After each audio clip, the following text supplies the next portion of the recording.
Hey guys, welcome back to another episode. And this episode is about AWS Amplify, especially GraphQL Transform.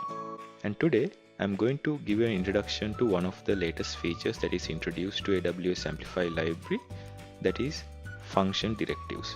The function directive is added as part of GraphQL Transform. So first of all guys, GraphQL Transform is basically an abstraction layer where you will define your GraphQL schema with the standard GraphQL schema definition language, and you will add directives that will give you some custom workflows. For example, there are multiple directives that is introduced by AWS Amplify, and take this example, at model. So at model is one of the directives, and as you add this directive to one of your GraphQL type, it's going to create a DynamoDB table behind the scene, and it's going to generate all the CRUD operation functionalities as well. So with GraphQL Transform, you just have to write a simple schema with the GraphQL schema definition language and add the necessary directives, and then Amplify will compile it to a CloudFormation template that will transform our simple schema to a full-blown GraphQL schema with all the resources created behind the scene as well. So that's a very powerful and very helpful feature for developers like us. Now here's an example. This is a simple schema for blog. You see, you have a type for blog and another type for post and comment. And apart from the standard SDL, you can see there are directives defined as well. Here at model directive and at connection. So those are the two main directives used in this schema. So basically, when you add a at model directive, it will create a DynamoDB table for type blog. Here as well, DynamoDB table for post, and another DynamoDB table for comment. What does connection do, guys? It's basically creating one-to-one, one-to-many, many-to-many relationship between these tables. And I have created a detailed video about how to create one-to-one, one-to-many, and many-to-many relationships with models and connection in a previous video. I'll post a link in the description section if anyone would want to watch that. So not only these model and connection directives, we have multiple other directives as well. So we have model, we have key, and basically you can add multiple directives for a particular GraphQL type. For example, you can add model to one particular type. Let's say blog type, you add model, so it's going to create DynamoDB table. And when you add key, then you can define what is the hash key and what's the sort key, and you can also define secondary indexes to query the data from. And on top of that, you can add version attribute as well, or rather directive that is going to add a version to the table. And if you add searchable directive, then what will happen is as soon as a data is written into the DynamoDB table, it's going to index it in a Elasticsearch cluster as well. And after that, you can do all the queries from the Elasticsearch cluster, which is optimized for querying. And auth directive, it's basically you can add authorization rather, authorizations for your GraphQL types. You can set, okay, only a user who created a blog post can edit it, and everyone else only can read it. Or you can create groups. You can say, okay, the admin groups can edit and delete blog post, but no one else in other groups can do that, right? And also you can further add authorization at the field level as well. So it's another very powerful directive. Today our main focus is function directive. Now at model directive is going to create a DynamoDB table, so the resolution of that particular data type will be happen from a DynamoDB table directly. And it's going to use VTL or velocity templates when running queries, mutations, etc. So the model basically creates a DynamoDB table as the resolver for your GraphQL types, right? But with function, it's going to create Lambda resolvers. So now you can easily create Lambda functions that will look at your GraphQL types and respond accordingly. It could be queries, it could be mutations, subscription, etc. So let's have a look. So I am in my terminal, and let's do a simple demo on how to use function resolvers. For that, I'm going to create a simple React application using create React app. Let's call it my app. I will cd into my app and open it in Visual Studio Code. And the first thing that you have to do is to verify whether you install the latest CLI for Amplify. If you already have Amplify installed, I recommend you remove it and reinstall it. You can install it with npm install -g at AWS Amplify/CLI. And after that, let's configure Amplify with Amplify configure. So it's going to take you to AWS console and then get back to your terminal and hit enter and select your region, US East 1 in my case, and provide a username, hit enter, and then again it will going to redirect you to the IAM console, and there your user is already filled. Click programmatic access and click permission and attach your user to administrator access policy and click next tags and provide the tag. So that is optional anyway. Click review and then create the user. Okay, afterwards you get back to the terminal and hit enter. Then it's going to ask you the access key ID and the secret access key. Once you provide it with the corresponding access and secret key, hit enter. I'm just adding some temporary ones. And then you are asked whether or not you want to create a profile. In my case, I don't want to, but if you want, you can just create any profile name. I have already created a profile for YouTube, so I'm not going to create again. And that's it. Then let's use Amplify init to initialize an Amplify project. So it's going to ask for a name. My app is fine. Environment. I'm going to choose dev environment, Visual Studio Code, JavaScript, React, source file, path, build path, start command, and then it's asking me whether or not I want to use AWS profile. Yes, and which profile? I already have a profile for YouTube. You should select your one. And now it's initializing project. So after a few seconds, your project is created. You can see the new Amplify folder is appearing here. Now I can start creating backend resources. So first, let's create a Lambda function using Amplify add function. Type Amplify add function. That's going to take me to a wizard for creating a Lambda function. And here it's going to ask me provide a friendly name for the resource label. I will just add the same name here and provide a name for the Lambda function. So we are going to create a small to-do backend, and there we can list all the to-dos and query for individual to-do. So for that, I'm going to name my function as to-dos. All right, so now I can select a predefined template, either with just a small hello world function or with all the CRUD operation with API gateway and DynamoDB integrated, or I can use Serverless Express pattern. In this case, I will choose hello world, the simplest Lambda function that you can ever get. And now it's going to ask whether my Lambda function is accessing other resources. So this means if my Lambda functions wants to talk to a DynamoDB table or Elasticsearch or send an email through a CS service and send a push notification through SNS. So if I want to talk to any other AWS resources, then I have to say yes, and it's going to show me all the available resources that is created from the Amplify CLI, and I can select those resources. Then behind the scene, it's going to create an IAM policies that provide access to those resources and attach it to my Lambda IAM role. So my Lambda function can assume that role and talk to those services.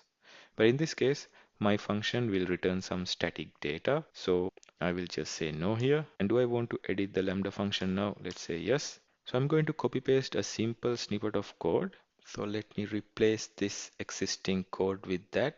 Okay, now let's look at this code. Up top, you have a set of to-dos, and this is hard coded. And I have created a constant called to-dos, and there are three to-dos here. And then I have two functions for get all those to-dos or get one to-do by its to-do ID.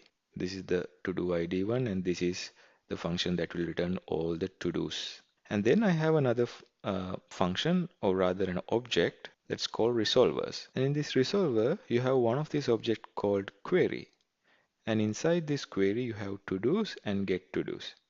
So to-dos is basically you need a list of to-dos. So you will call this get to-do function, which is defined here, that will return all these to-dos. And get to-do by ID, it's going to pass a corresponding to-do ID, and then it's going to call this to-do by ID, which will call to-dos dot, or I will call it find, to-dos dot find, and it's going to find that to-do matching the ID. And finally, we have our handler function. Now this is the function that get triggered as soon as this Lambda function is invoked. So in our case, this Lambda function is invoked by our AppSync API. So when AppSync API is calling this Lambda function or triggering this Lambda function, it's going to pass this event object. So in this event object, we have type name and we have a field name. So type name is basically whether this is a query or mutation, subscription, etc. And the field name is, if it is a query, what is the corresponding field that it requires. For example, it could be query is the type name, and then to-dos or getting all the to-dos could be the field name. So what it's going to do is it will reference this particular object, the resolver object, and dynamically select whether it's to-dos or get to-dos function. And then it's going to call that particular function with that event object. So that's a very small, very simple Lambda function that we are going to use as a resolver for our GraphQL API. I'm going to save that and I get back to my command line and I'm hitting enter, and now it says, okay, I can test this function locally, I can build it, or I can simply publish it. So we can easily test this. Now I'll show you that as well. Now when we create this Lambda function, you can see it's going to create this function folder inside our backend folder. Inside there, this is our resource, and this is the source which contains our index.js, which is our Lambda function code. And there we have this event.json file, and here I can pass, what I can be expected that GraphQL is passing as an event. So according to this Lambda function, I'm expecting a type name and a field name from the event object. So let's say type name is query and the field name is to-dos. Okay, don't worry about the other ones. You can even delete them. And then let's try to invoke this function locally. You can do that with amplify function invoke, then the resource name. I would have given a better name here, but let's deal with that. Amplify function invoke, then this is my resource name. So this is the name I should give. Copy that and paste it and hit enter. It's going to ask me which file it is, index.js, and which function, handler function. All right. Now as you can see, it has successfully returned me the list of to-dos.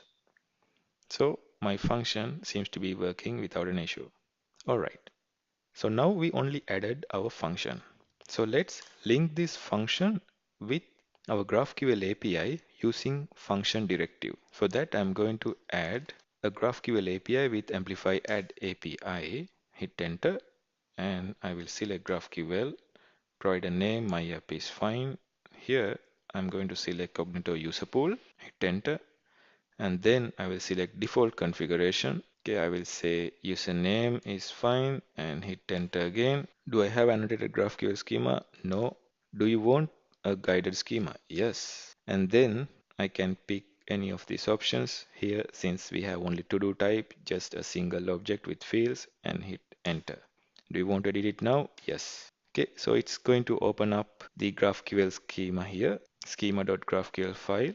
You can see it has created this my app folder as well. Inside that you have GraphQL schema. So this is the file that we can edit. Now, right now by default, it's using at model directive. So what's going to happen? It's going to create a DynamoDB table, but we are not going to use DynamoDB resolvers here, but the function resolvers. So I have to take this out, and let's create the type for query as well. So this is our main query object, and one of our GraphQL field is to-dos. So that to-dos is going to return a list of to-dos. So list of this to-do type, and I have another GraphQL field. Let's call it get to-dos, or get to-do rather, and that's going to send me a to-do. So this is the time we are going to link our Lambda function for our each GraphQL fields. For this to-dos field, we can use at function directive, and the name is, now I can add the name here. Which name? My Lambda function name. So what did I name my Lambda function? I named it, now if I go to this function here, package.json file, Now I think it's going to update the same name here as well. I think I named it as to-dos. So get back to my GraphQL schema page and add the name as to-dos. But there's one small gotcha here. Since we have deployed this Lambda function with AWS Amplify, it's going to suffix this Lambda name with the current environment name. So when we are going to deploy it, since we are using the environment called dev, it's going to name this as /dev, to-dos-dev. If it is a different environment like production, maybe it's -prod. So this is only happening if you deploy your Lambda function with Amplify CLI. Now, if you have deployed your Lambda function outside Amplify, maybe using SAM or serverless framework, or maybe you just create a Lambda function using AWS console, then you have to just define only the name that you have given to your Lambda function. But here, since it's going to suffix this with the current environment when it is going to deploy it, we have to choose the environment dynamically. So the suffix is dynamic, so we can use curly braces -env to dynamically pick the environment of the user, or rather the developer. So if I am developing it in my environment, it's going to refer to do slash, maybe my environment is Manoj, then to do slash Manoj. If another one in my team is going to develop it or test it in his own environment, it could be to do's dash John or any other name, or maybe it could be dev, prod, staging, etc. And I'm going to copy the same line here as well. So both these GraphQL fields is referencing my same function, because my function is able to handle both of these GraphQL fields, since we are dynamically picking the function to resolve each field. Okay, I think this is all good, and I'm going to now hit enter. So now let's use Amplify push to set up all these backend resources in AWS Cloud. Create a Lambda function, or basically Cognito user pool, an API, AppSync API. So I agree with yes and hit enter. Okay, it asks generate code, yes, and which type. Okay, I will use JavaScript. And do I want to create all queries mutation subscription for front end? Yes, although we are not using it, we'll create that and hit yes. And now it's going to update all the resources. All right, so all the resources are now updated in AWS. So let's go to AWS AppSync and refresh the page, and I can see my AppSync API is deployed. Can go into that and check my schema. So I have these two schemas, and as you can see, my to-dos and get to-dos GraphQL types are linked with pipeline resolver. Now, when you use Lambda resolvers, guys, it's going to use pipeline resolver, where you can add multiple Lambda functions, execute one after the other to resolve that particular GraphQL field. For example, here it is to-dos. In order to get the to-dos, I can send that request through multiple Lambda functions. So this is very useful, guys, in terms of authentication and authorization, or any other additional workflows that you want to do before actually returning the data back to the user. And as I just mentioned, one example is authorization. You can use the first Lambda function to authorize the request of your user. Since the user context is returned to you in the event object, you can get the user and check in any of your databases whether the user is authorized to call this function, and if and only if, call the second Lambda function to talk to another database, let's say a MongoDB, and get the data and return to the user. So since we are using Lambda, the options are virtually infinite, right? You can talk to a third-party API to do the resolving part. You can talk to MongoDB or any other databases that is provided in AWS or outside of AWS, or maybe a database on premises using some direct connect or any other connection that you have set up with on premises and AWS. So again, it's very flexible, guys. You can use this pipeline to manage your workflows very easily. All right, so enough about that. So let's quickly go to the data source section, and you can see the data source is linked to the Lambda function. Oops, I think I have done a mistake. Well, in our GraphQL schema, it should be $environment, dollar mark has to be there, otherwise it's going to interpret as just a string. So let's do a quick redeployment here. Amplify push. Make sure to add that dollar hit yes. Okay, now it's updated. So let's go back to our console and see if this is correctly linked. And I will refresh the page. Yeah, now it's correctly linked. You can see it's to-dos dash dev. The data source is properly linked. Let's do a testing. I go to the queries pane and take out everything here, and I will type query, and within the curly braces, let's see our docs. So you have to-dos, which is one of our GraphQL fields, and inside that I can query for name and description. Basically, I think I only have name and ID. Now, before running this, I have to log in with my user pool. But before that, I have to create a user in the user pool.